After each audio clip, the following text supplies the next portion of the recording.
Bon, bah, d'abord, on était ravis d'être accueillis par Bercy. Alors, effectivement, Bercy a une image très de sanctuaire fermé, verrouillé, et nos étudiants sont formés plutôt à la vie quotidienne d'entreprise. 4/5 de temps en cours, 4/5 de temps en entreprise.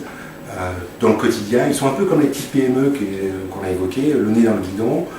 Ils ont les cours, ils ont besoin d'avoir une sensibilisation pratique pour tangibiliser peut-être un peu plus ce qui est le cours d'intelligence économique animé par M. Chadlot. Je pense que là, concrètement, ils ont eu des exemples. Ça a démystifié un petit peu, je pense, l'intelligence économique. Et il y a eu pas mal d'échos sur des choses qui sont faites à l'ULCG, notamment. On a parlé d'international, on travaille beaucoup avec les conseillers du commerce extérieur du 92. On a même eu une étudiante primée dernièrement. On a tout ce qui est diversité, mixité, etc. Bon, c'est des choses qu'on vit au quotidien.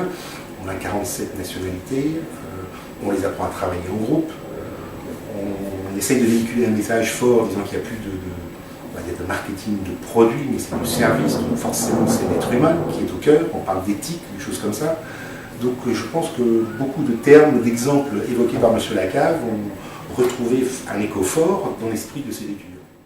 Par rapport à l'administration avec un grand A, les étudiants qui sont confrontés parfois à des soucis de certaines nationalités étrangères, de visa, enfin des choses pratiques dans leur quotidien, permet de voir que finalement l'administration elle s'ouvre aussi, il y a un contact humain aussi, et c'est ce que je leur dis toujours, quelle que soit la difficulté du dossier, il vaut mieux rencontrer la personne, discuter avec elle, leur exposer les choses, et pas simplement rester dans un rapport, on va dire, purement administratif, un peu dans la caricature, avec un formulaire, un numéro de dossier, il n'y a que des échanges par lettre, oui, non, et je pense que ça...